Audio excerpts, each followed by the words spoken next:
Alright folks, would-be farmer coming back out, continue the video process. Either part 5 or part 6, something like that. And we're winging it from here, because I forgot exactly where we are, but somewhere in this area. So let's head this way. Let's go this way. Let's have some fun. Mosquito gear will travel. Let's see. I'm covered up really good right now. Let's see if I can make this thing happen. Let's see if I can make this thing happen. All right. Oh, let's back it up. One of the many figs is down in here.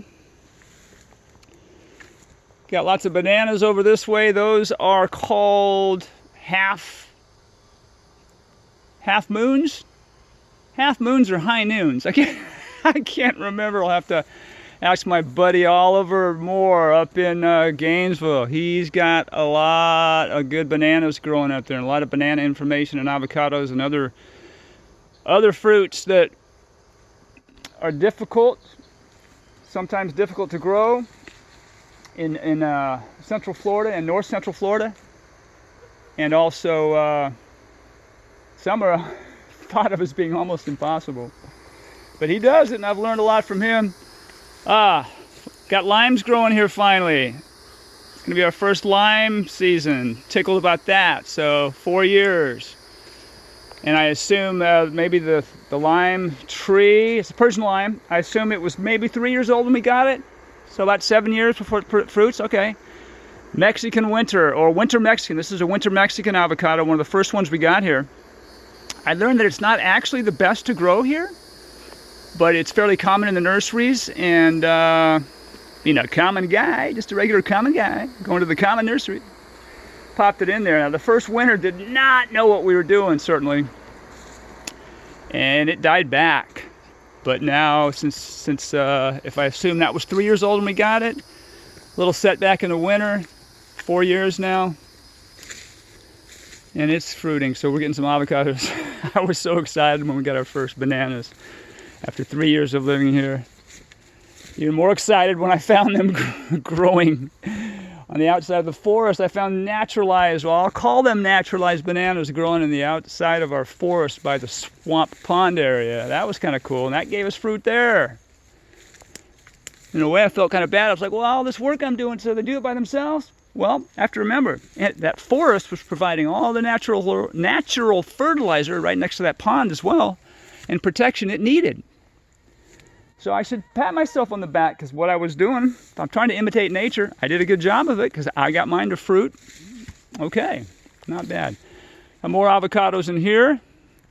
That's called a May avocado, and that one's not grafted, so that's going to take a little longer to produce fruit.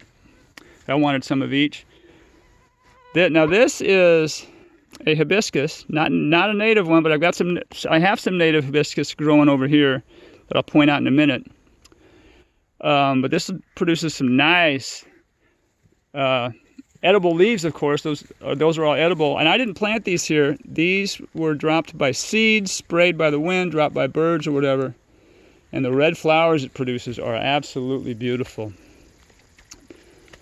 So we're at the point now where these hibiscus, cranberry hibiscus and the, I get them confused. There's cranberry hibiscus and false roselle. I just call them the green ones and the red ones. The green leaves and the red leaves. Anyway, back over here. Here are the native hibiscus I planted. One of them's called swamp hibiscus. There's one right here. I forget which is which, but that's a native hibiscus, native to Florida. And that one right behind it is as well, the taller one. So I got 2 different native hibiscus growing, and they're doing well.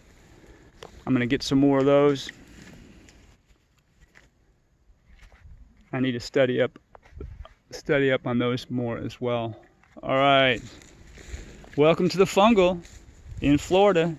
It's not a jungle, it's not the forest, it's a fungal. Welcome to the fungal, we got fun and games. Yeah. All right, our neat little cottage. Our cozy, comfortable 700 square foot cottage. All we need, 2 bedrooms and a bath. We got a second bath. It's called the composting toilet we got in our outhouse. Yeah, baby. So it's a 2-2. All right. Got katuk here. Got a bunch of that growing. I got maybe 25 or 30 katuk trees growing everywhere. This is called Hamilton-Hoke. This is edible. This is a neat thing I learned at a nursery, Maggie's maybe, up towards Jacksonville. Hamilton-Hoke, Hoangnoc from Vietnam. And as you can see, this area is closer to our house, so it's going to be a little bit warmer. It's going to be considerably warmer than, say, our area where the Garden of Eden towards the east there meets our scrub area. So I can plant things that are more typically considered to be tropical. Longevity spinach, and we also have these growing absolutely everywhere. Longevity spinach or Moluccan spinach. It's a Gynura. Can't remember the full Latin. Gynura or something. We had tomatoes growing back here. As you can see, there's some remnants of tomatoes, and they did very well back here. Interesting on that. Tomatoes planted here. I had them planted up towards the house. That's not full sun. That's only going to get half sun. And they did great. Very productive. Grew all the way up to the top of the house. Okay. Not in full sun. But if you'd read on a lot of the tomato packages, plant in full sun. Well, I did plant some in full sun, and they didn't make it. They did not make it. They didn't produce. They might have produced 1 or 2 little cherries, got to be about 6 or 8 inches tall, and that's it. Whereas these produced all the way into July. So again, full sun in Florida. Beware. Beware. When it says full sun, they don't mean Florida, generally. This is my banana nursery. This is one of the mistakes I made.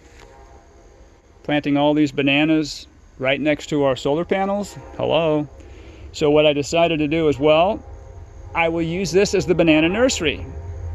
So when they pop up here, and they popping up in this area, these pups pop up closer and closer to the solar panels.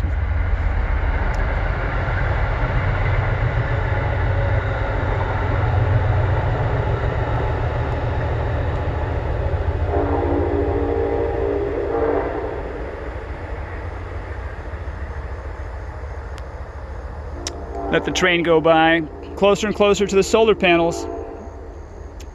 I transplant and put them in other areas of the property. So, while it was not the smartest decision I made, putting the bananas there, I did learn from it. In the permaculture world, we say that design is a continuous process. I can't remember the exact quote, but the evolution of design is based on experience and obtaining knowledge. And so I don't want them growing too close to the solar panels. That defeats the purpose of the solar part of the panel. Hello. So the ones that are growing in a manner that would block the solar panels, I will transplant them. These are far enough away, they're not bothering it. If they do, I will chop their heads off. You get my point. Problem is a solution. All I did was create a banana nursery, and that's fine. Works for me. I will plant those babies everywhere. Little banana babies, I'll plant them everywhere. All right, we're going to stop. I'll start another video here in a minute.